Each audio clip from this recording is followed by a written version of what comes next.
On va commencer par évoquer un petit peu le business qui s'est formé ces dernières années autour de la découverte de vulnérabilités.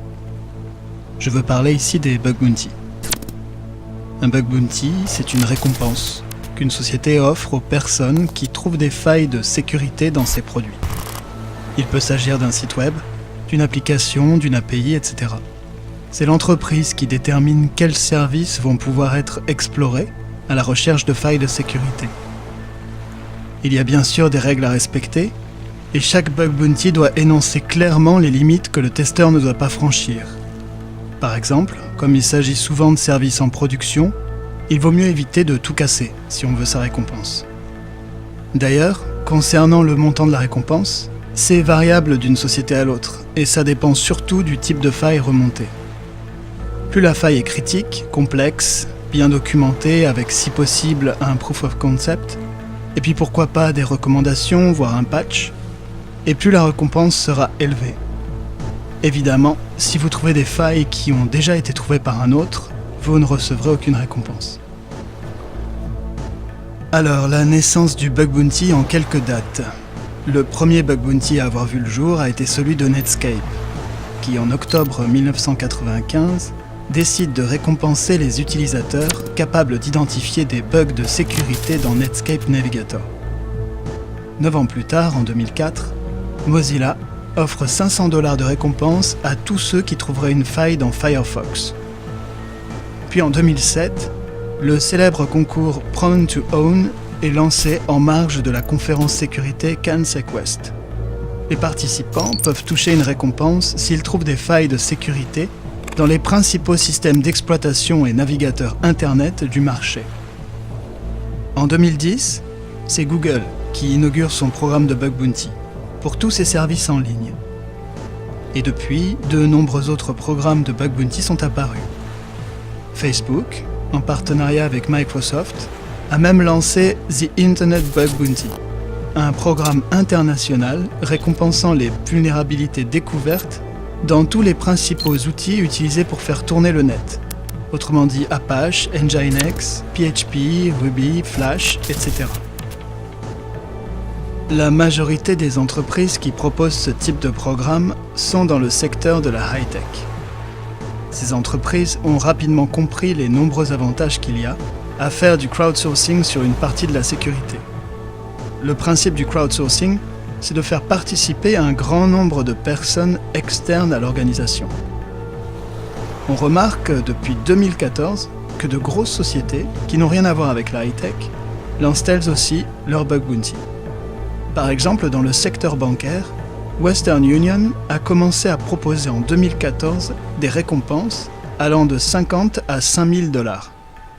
En 2015, United Airlines offre des miles sur ses vols en récompense. Et Tesla Motors récompense les chercheurs en sécurité jusqu'à 1 500 $.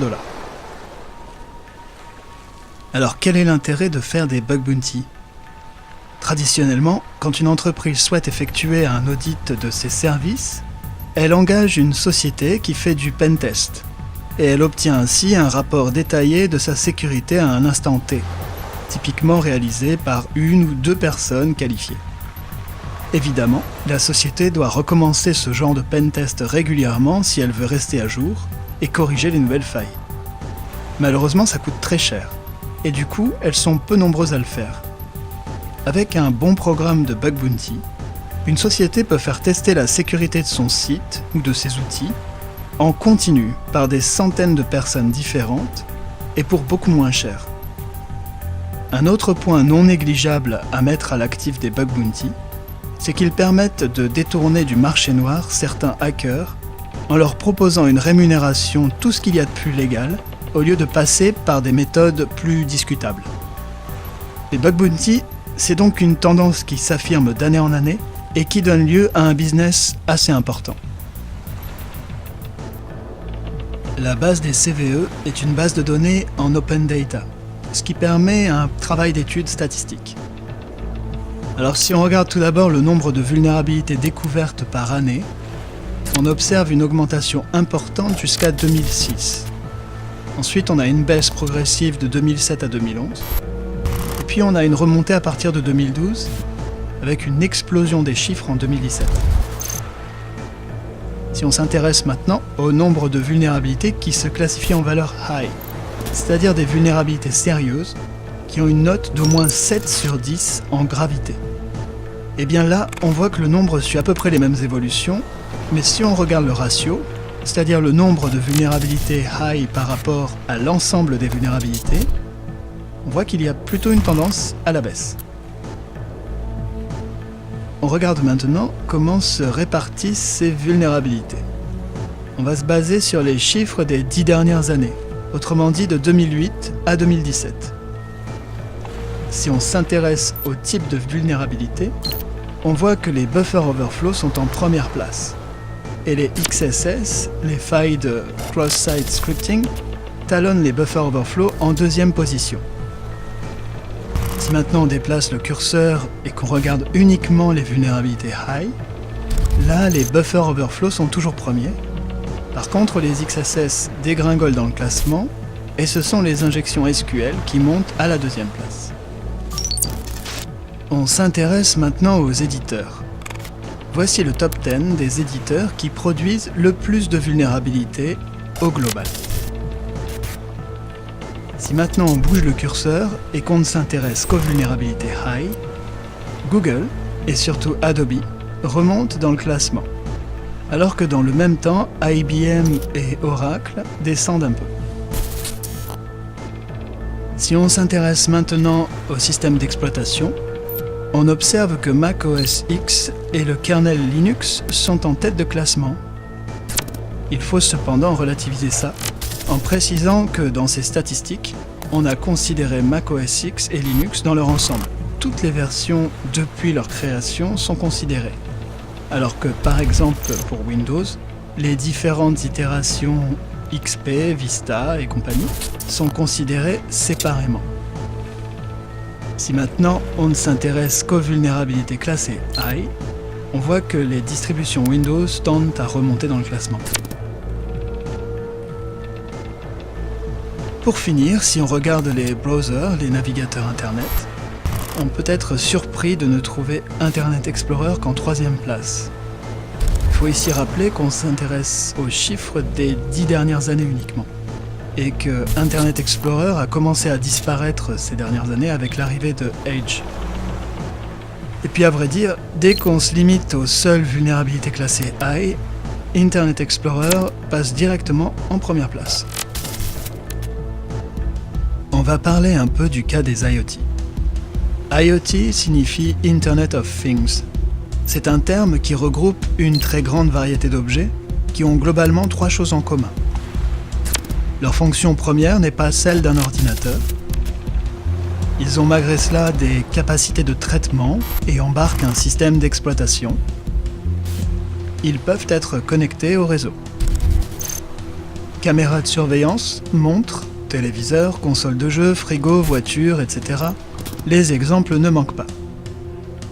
Les IoT sont souvent produits par des entreprises qui ne viennent pas du secteur informatique et qui participent à la transition numérique en ajoutant ce type de fonctionnalité à leurs différentes lignes de produits.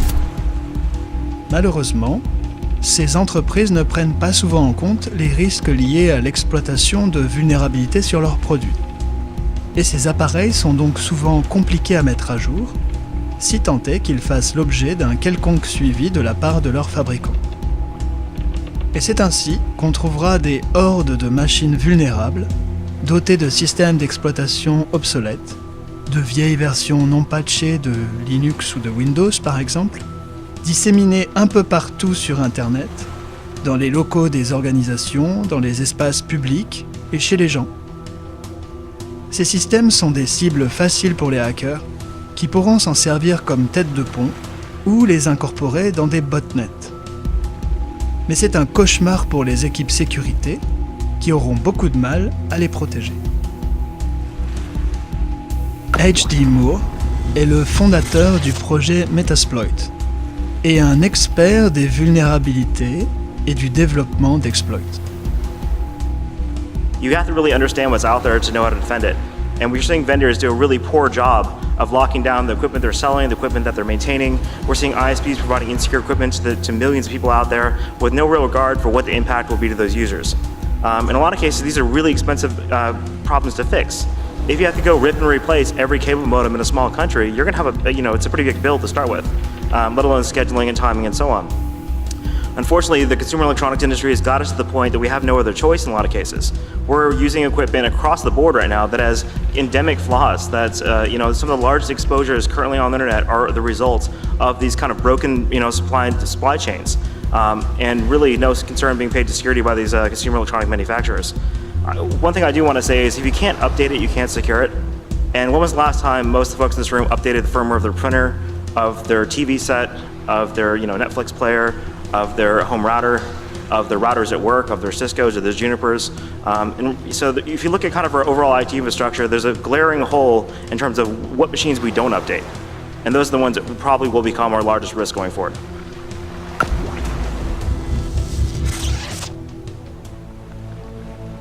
Le patch management, c'est le process de sécurité relatif à la gestion des vulnérabilités, ou plus précisément à leur traitement. Alors en première analyse, si on regarde le patch management au niveau organisationnel, donc le process formel, il a une forme de type roue de Deming, Plan, Do, Check, Act. Dans la phase plan, la phase de planning, on doit faire deux choses essentiellement. On doit définir le scope, c'est-à-dire un inventaire des machines qu'on va traiter dans le cadre du patch management. Et puis on va définir des procédures.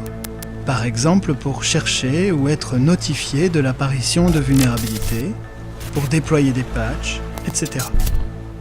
Ces procédures vont définir de quelle manière on s'occupe de ces vulnérabilités.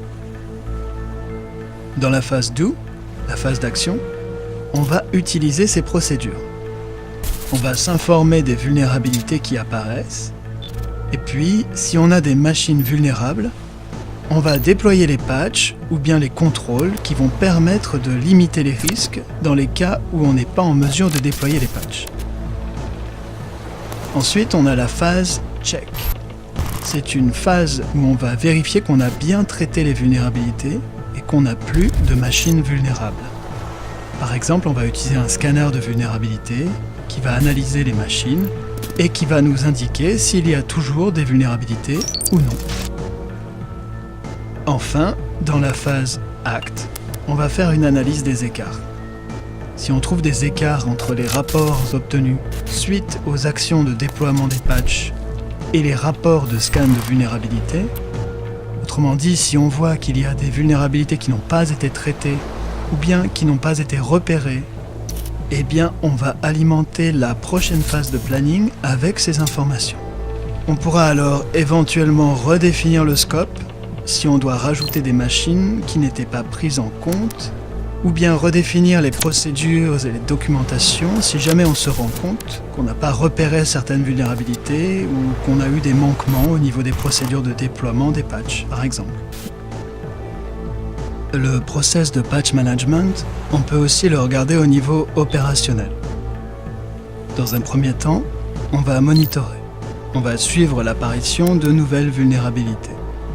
On a différentes méthodes pour ça. On peut suivre les listes de diffusion, on peut recevoir des informations depuis les éditeurs, on peut utiliser des logiciels qui vont aller repérer la publication de nouveaux patchs, etc. Ensuite, si jamais il y a une vulnérabilité qui est trouvée, qui est rendue publique, on va identifier dans notre parc les machines qui sont affectées, les équipements qui sont vulnérables. On va ensuite identifier les patchs, ou bien les méthodes de contrôle qu'on peut utiliser si jamais il n'y a pas de patch, ou bien qu'on est dans une situation qui ne nous permet pas de déployer les patchs. On va ensuite tester ces patchs, ou ces méthodes correctives, en vue d'un déploiement sur les machines de production. Une fois que ces patchs auront été approuvés, on va pouvoir les déployer sur les machines de production. On va ensuite confirmer leur déploiement, c'est-à-dire vérifier que le patch a été déployé. On va pouvoir le vérifier, notamment en faisant des scans de vulnérabilité, ou en lisant les rapports d'installation du patch. Et puis le cycle reprend. On va refaire du monitoring et on va continuer à suivre l'apparition de nouvelles vulnérabilités. Donc ici aussi, on est dans un schéma cyclique. Le patch management est un process absolument nécessaire si on veut traiter efficacement les vulnérabilités. C'est un process qui n'est pas très complexe, mais qui est assez lourd. Il y a beaucoup de travail de passage en revue. C'est un travail qui doit être fait très régulièrement. Par exemple, dans le cas de Windows, les patchs sortent une fois par mois. Et dans les distributions Linux, il y a des patchs de sécurité qui sont publiés encore plus souvent que ça. Alors si on veut être très réactif sur le déploiement des patchs, pour limiter au maximum le risque d'exposer des vulnérabilités, il faut vraiment être très organisé, très régulier. Le suivi continu est vraiment essentiel dans ce genre de process. C'est la fin de cet épisode où l'on a pu voir quelles méthodes permettent de faire face à l'écrasant défi des vulnérabilités.